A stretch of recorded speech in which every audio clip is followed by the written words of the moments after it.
If you be quiet, you can stay there.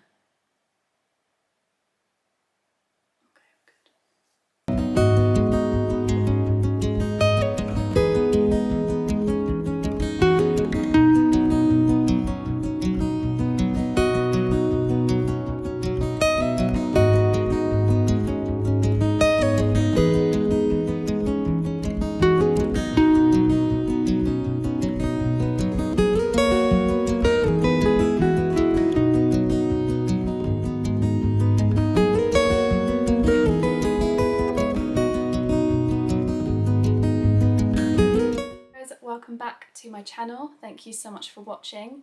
In today's video I'm going to be talking about panelling.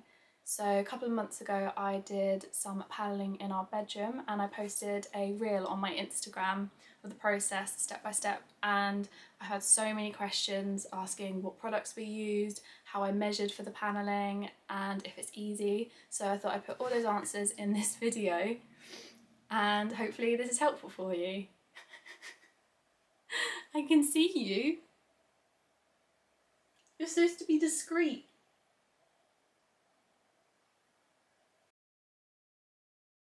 This is definitely the hardest part, but I promise after that it's really easy. The first thing you need to do is measure the width of your wall and the height of your wall. I knew I wanted our panelling style to finish about 2/3 up the wall and also to be visible behind the headboard. So I think the gap between the headboard and the panelling is about 50 centimetres, and the gap between the top of the panelling and the top of the wall is roughly 60 centimetres. So once you kind of know those measurements, you kind of work your way from those. I know that the total height of our panelling is about 163 centimetres. So I chose 9 centimetre wide MDF to go on our wall. So you need one strip running along the bottom of your wall. We actually had to break this into 2 parts because I think the standard sheet size of MDF is 244 centimetres. So we've got 2 strips joined together running along the wall at the bottom and at the top. So those 9 centimetres, you've got 2, so it's 18 centimetres. So I wanted it about 163 centimetres up, take away the 18 which you're going to have for the top and the bottom, and that left us with 145 centimetres for the strips, the long strips going down. Once you know those, you just need to kind of work out the gaps and how many strips of MDF you actually need. I knew I wanted a gap of about 35 to 40 centimetres roughly between the strips of the panelling. I did the width of the wall, take away 9 times how many strips we wanted. So I think there are 1, 2, 3, 4, 5, 6, 7, 8. So there's 8 strips. So 8 times 9, 72. Take away from the total width of your wall is, so it was 340, take away the 72. And I believe the gaps are about 38 centimetres between each strip. So yeah, depending on how many strips you want, so you just have to take away the width of each strip away from your total length of the wall. So ours was about 72 centimetres for the strips, and then whatever you're left with is the gaps between the wall. I'm hoping that makes sense. It's really quite hard to explain, but I promise it's quite simple-ish. I did check and double check, I did get it wrong. I had to remeasure, and we also have a plug socket behind one of the bedside tables that kind of got in the way of the strip. So I did make sure that I had to take away the measurement for the plug socket. Hopefully you can try. I tried to do it around our plug sockets, and the plug socket on that side, I managed to get it around. For this one, it was just in the way, so I had to cut it around. Once we had measured, I took our measurements to our local timber merchants. So you can get the MDF from B&Q, but because we were in lockdown, they were only doing 4 cuts per person, and we weren't sure when they were increasing that number, and we needed between 10 to 15 cuts.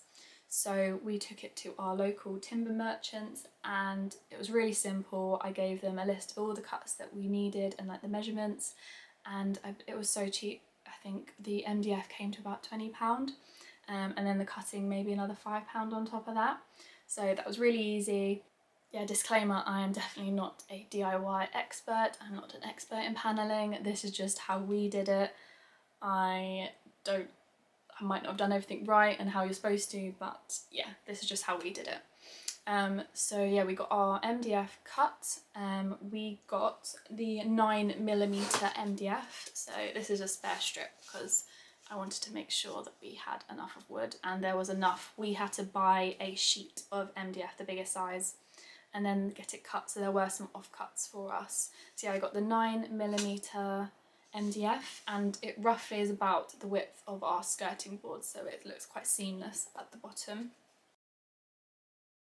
So you need obviously the MDF, you need measuring tape to do your measurements, pencil that I use to stencil on the wall. You need glue, and we just used No More Nails. Really recommend this, it was really easy. You can use nails to make it a bit more secure, but we do need to do that. Ours is a new build, so thankfully our walls were pretty straight. A few pieces needed to be held for longer with the glue. I think you only need to hold it for like 60 seconds or something like that, but I think we held it for a little bit longer than that. We used filler, which I don't have to hand, but we just used normal filler. I believe you can use wood filler. I did get recommended that. I saw that on one of my comments. You can use wood filler, I'm not sure. We just used normal indoor filler, which worked fine for us. You need a sanding block to sand down the filler on all the joins. So you need decorator's cork. This is just the cheapest one we found in B&Q. You need a decorator's caulking gun thing. This is the one that we used, I'm not sure what it's called. This is the one we used. You just have to make sure that that will fit the tubes. But yeah, this is the one we used. I think this is about maybe £5 in B&Q. So the paint that we used was, firstly we used this wood primer. It's just the white standard paint for interior. Really good, I think. I've never used wood primer before, but this has worked pretty well. Then we used the B&Q's own brilliant white paint on the walls and to go over the panelling.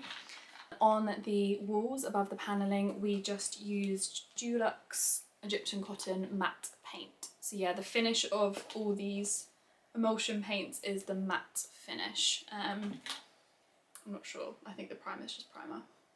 But yeah, the finish of both these were matte, and I really like this paint. We've got this paint in our lounge downstairs, and it's kind of like a greigey kind of colour, and it works really well with our bed. So those are all the products you need. They are pretty inexpensive and really easy to get your hands on. We got, I think, everything from B&Q. So once you have measured and got your MDF cut and all the products you need, you can start sticking the MDF on the wall. We started at the bottom, so we did the 2 strips running along the skirting board first. We just used the caulking gun and the No More Nails and did like a zigzag all along the panelling at the back, and we stuck it onto the wall and held it for about 60 seconds maybe a bit longer. I think the bottom pieces actually took a little bit longer to stick, and I was a bit nervous that it wasn't going to stick, so I held them on for as long as possible. And then I stuck on the side pieces, the side strips, because they were like the easiest ones to do. Every time I was sticking on, I was using the level to make sure they were straight, which was it was easy with the bottom pieces and the side pieces, but once you start sticking the strips up, that's when you really need to use the level to make sure they are straight, because once you stick it on the wall, there's no going back.